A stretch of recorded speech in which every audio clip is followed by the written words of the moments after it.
Good afternoon. I've got a song here that I am pretty close to having wrapped. I have a few guitar tracks on here. I've got a baritone track, and I actually played bass on it too. So if you hear really bad bass playing, sorry, not sorry. I wanted to kind of walk through this last part. I typically lay, when I get called to play on songs, I typically lay what I think are sort of necessary layers and textures first. And then as I'm listening to the song, as I play those things, like I mean like diamonds in the chorus or some sort of arpeggiating part in the verse or something like that. When I get that stuff done, I have all sorts of ideas for what I want the intro hook to be, if that's even guitar, right? Well, this song is like pads, acoustic, bass, and drums, and then there's vocal, and I turned it way down. It's great. It's just in a different language.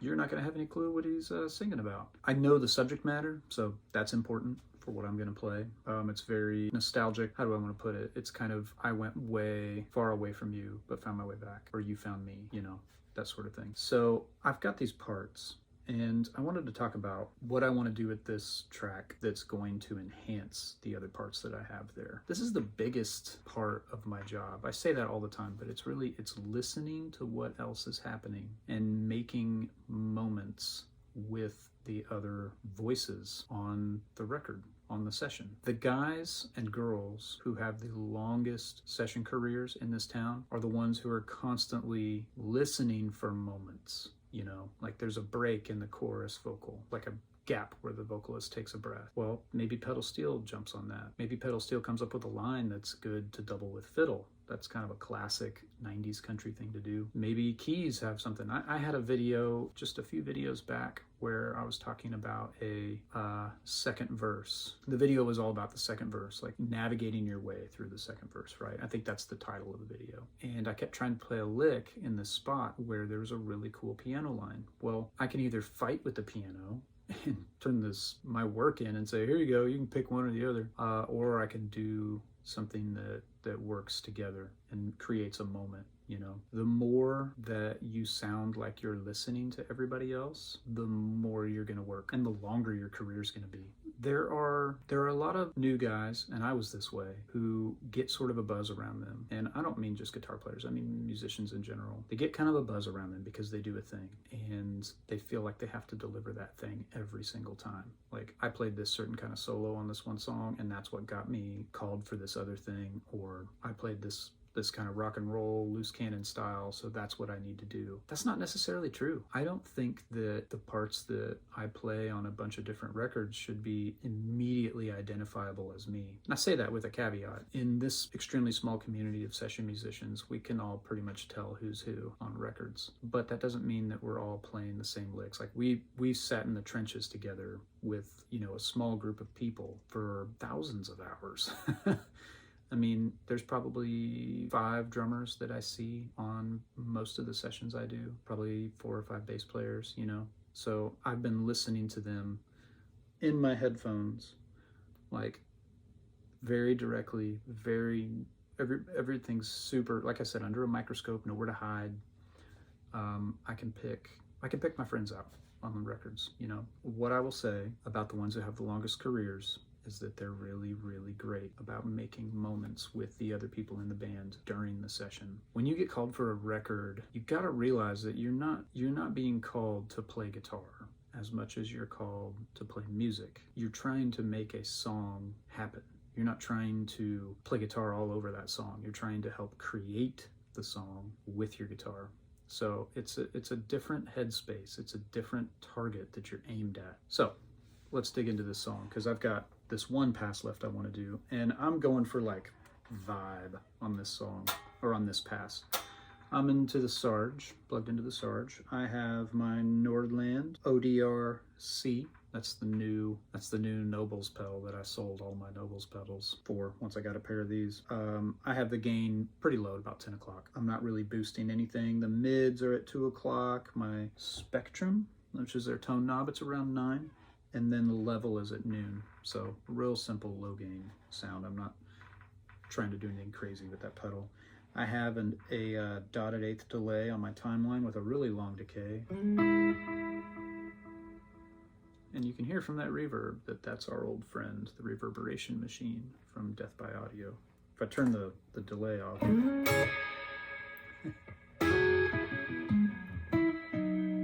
It's really great. So I have the task of doubling an intro melody that I played in a completely different position using open strings. I'm gonna play it an octave down. I'm in the key of E, so my one, I'm playing drop D, capo 2.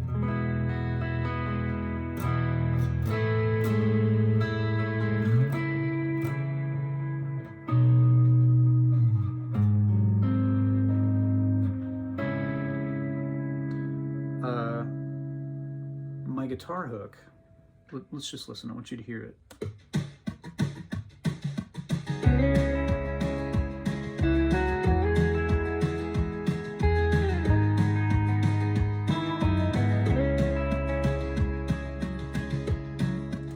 So it's kind of a,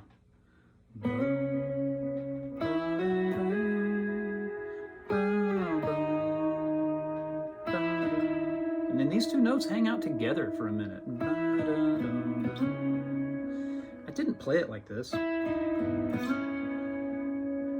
used open strings. I was playing the 4th fret of the B, like without my, it was like this. Right? So, when I double apart an octave down, what I'm not going to do is this. I'll play what not to do. Check this out.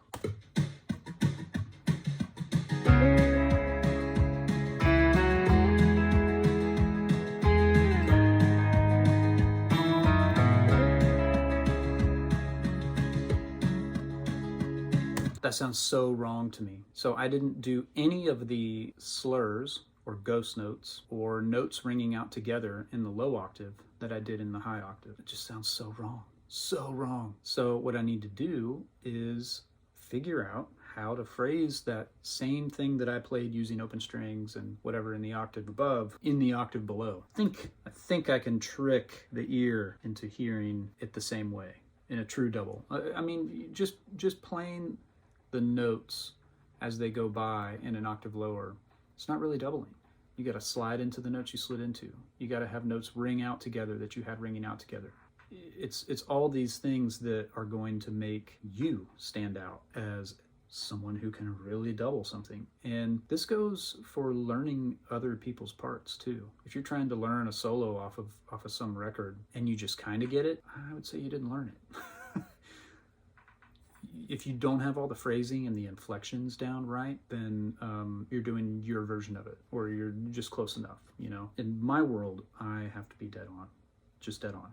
And I have this real OCD, nitpicky way in my brain of hearing things that has probably served me well in my line of work. But I'm gonna play this again and not just play it straight. I'm gonna try to catch all the little slides and hammer-ons and where the notes ring out. I can do that in this octave in a similar way that will actually sound like a true double. So here we go. Let's try it.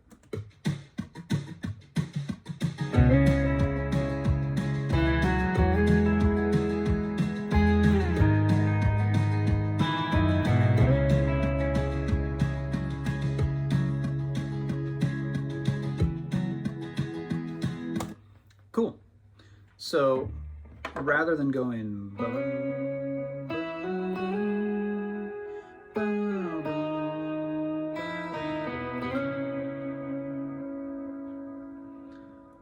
I am an octave down, right? But remember, capo 2, I'm playing like I'm in drop D, but I'm still in the key of E. So I'm hammering on, sliding in just like I did, and then I can't slide. I can't slide to that note with this capo in, but I can slide and then quickly catch it on the next string down, right? And then, you know, I had those notes ringing out together with the open string and the 4th fret of the B string.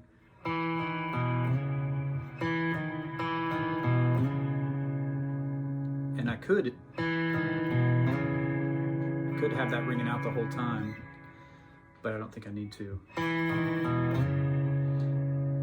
And so instead of going, remember I kind of there's a slur into that last note, so I'm trying to slur as well as I can from the capo, from what is basically an open string. So let's listen to it. Let's listen to just those two tracks by themselves together.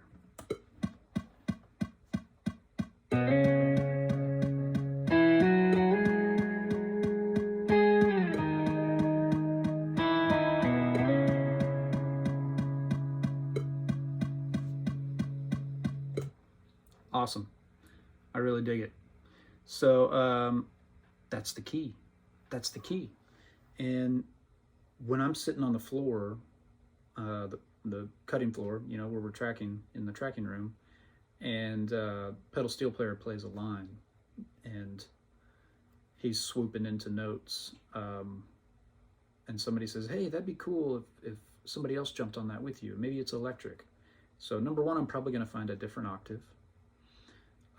And number two, I need to do my best to phrase those notes the same way he is. I can't just land on them in the same pattern or rhythm that he's doing. If he's sliding in, I gotta slide in. If he's bending, I'm gonna bend too. You know, that's how records are made, where everything sounds cohesive, right? It sounds like the band is listening to each other, because they are.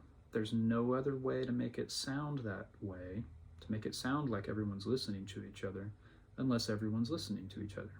You're never gonna fake that. This track, I'm gonna kind of glue some things together. I've got a couple other spots where I have to play that line again, and there's a couple other lines that I want to jump on and double. So I'm just gonna take it from what is the second verse. It's intro, verse 1, short turnaround, verse 2, chorus. So I'm gonna get in at that short turnaround, I think.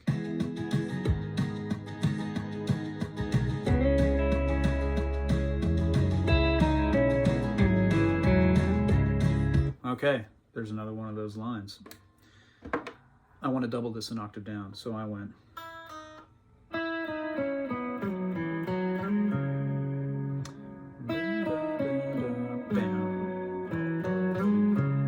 Right?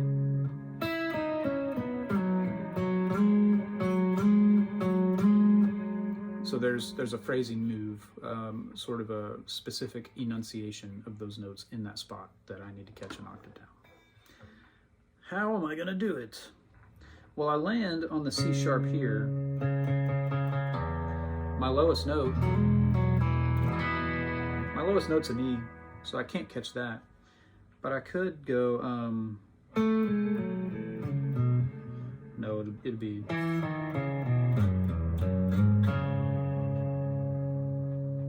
that's fine. Most of it's an octave down, but I land on the same note. Let's try that. I'll probably just keep rolling if I get it.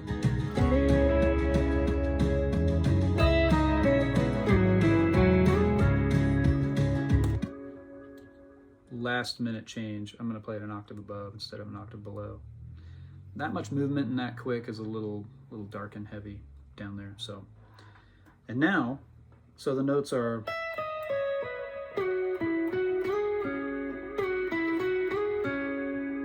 Still have that little. Those sort of slurs is what I call them. It's like a slide.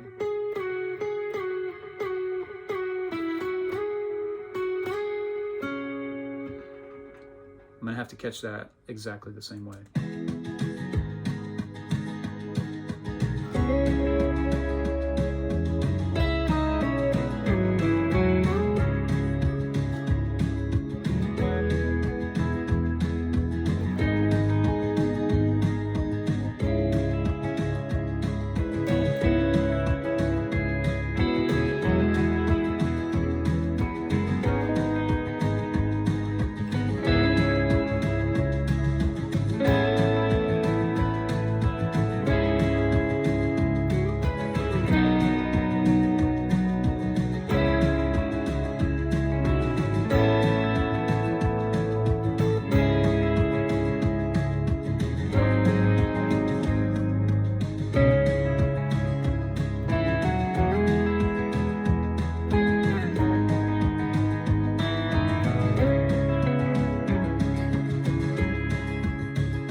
you'll notice that time in the turnaround, I went.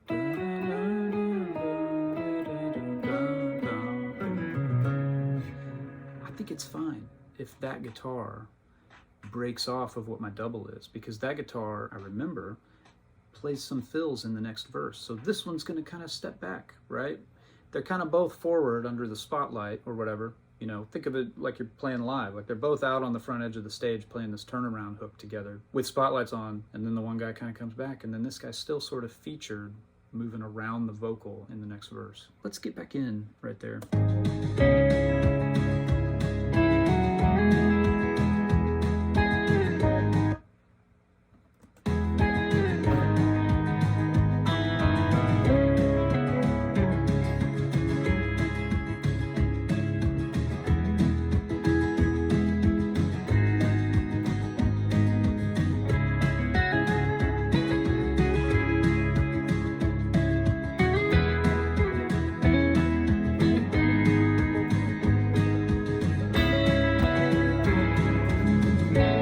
Got the lick. I want to jump on it with him though, right?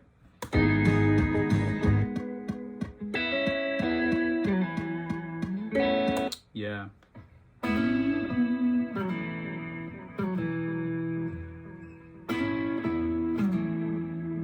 It's a nice pull off. If you listen very closely, I don't strike the last note. That's the thing, like my ear is laser focused on all the differences between what is there, what I'm trying to double, and what my double does. And anything that sticks out, it makes me cringe. So I have to figure out a different way to play the same thing in a different octave, or move it to a different position that makes it easy to reach these sorts of enunciations in my phrasing on the previous track. That's huge. Huge. So let's listen to that solo one more time.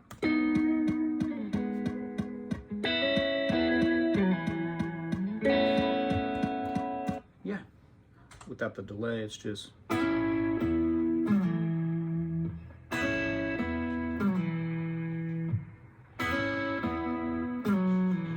I'm just slurring.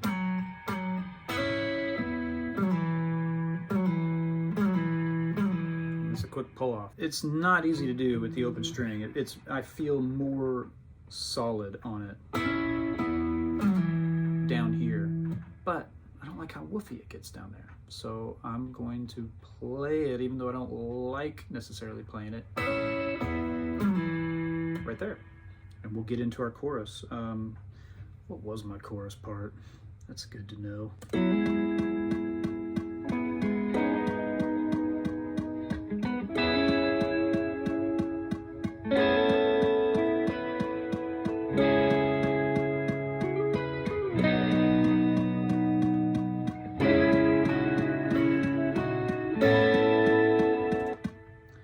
Classic bar 4 move. Over the 6 minor, I'm going back to our 4 chord. Let's get in on this lick, and now I remember.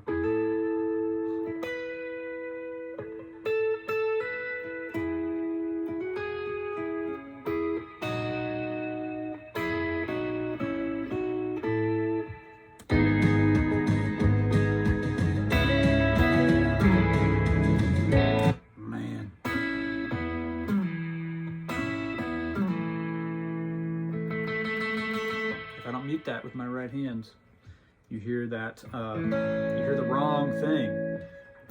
It's 6 minor, but if you hear that 4 ringing out, it sounds like a 4 chord, 4 over 6. So got to be real careful with this hand as well.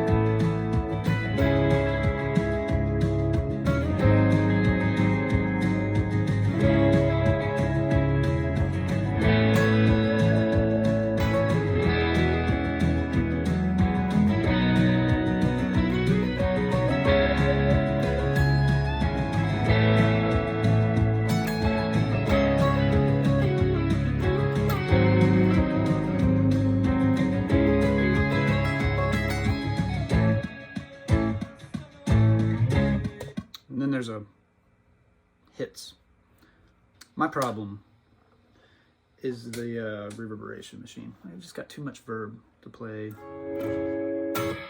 Just too much. Let's lay ground cover on the solo for this section.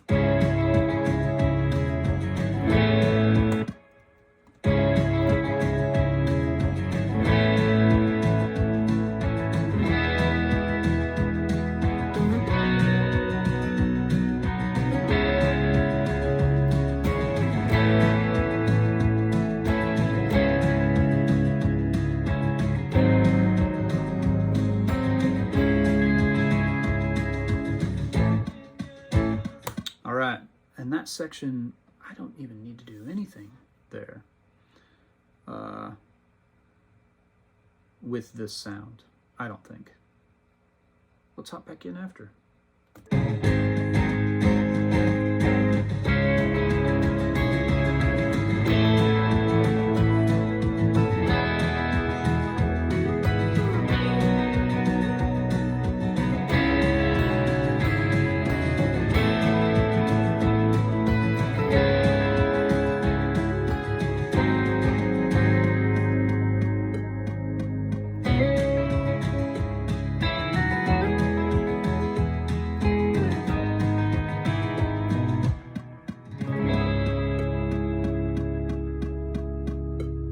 So yeah, there's that little rest, kind of a breath before the final diamond.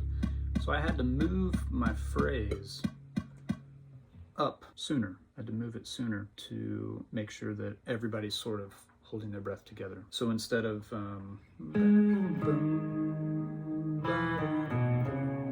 it was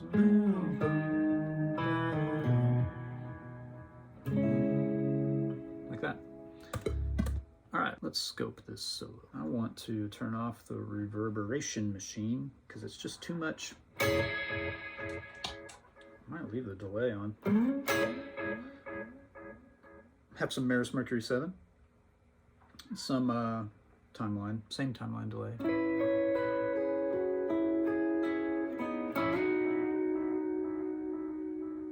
Maybe I'll turn the repeats down a little bit. I might turn the mix just a tad higher on the Mercury 7. All right, solo. I'm gonna turn some of these other guitars down. That's why I can't hear anything.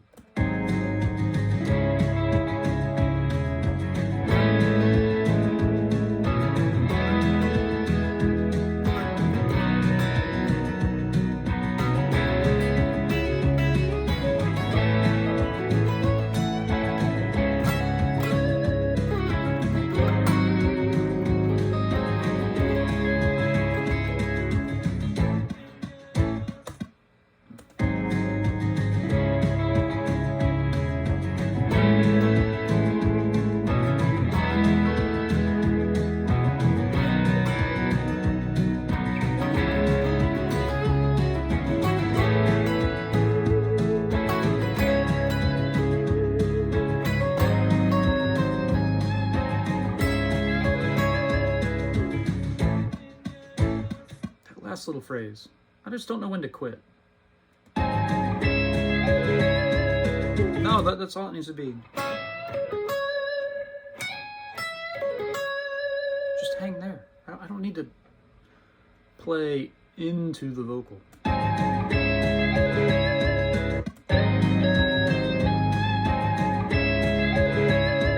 Let's punch that.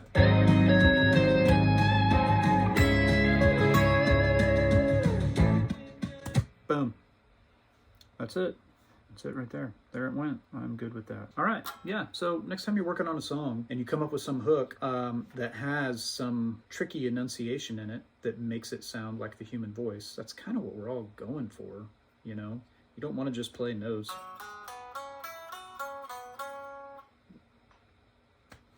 Figure out a way to double it in a different register, different octave, on different strings, different position of the fretboard. I think the most important part of my job is listening. The second most important part of my job is executing what I'm listening for and who I'm listening to, like the parts that I'm trying to jump on with other people. So that's huge. I wish somebody told me that a long time ago. All right, see ya.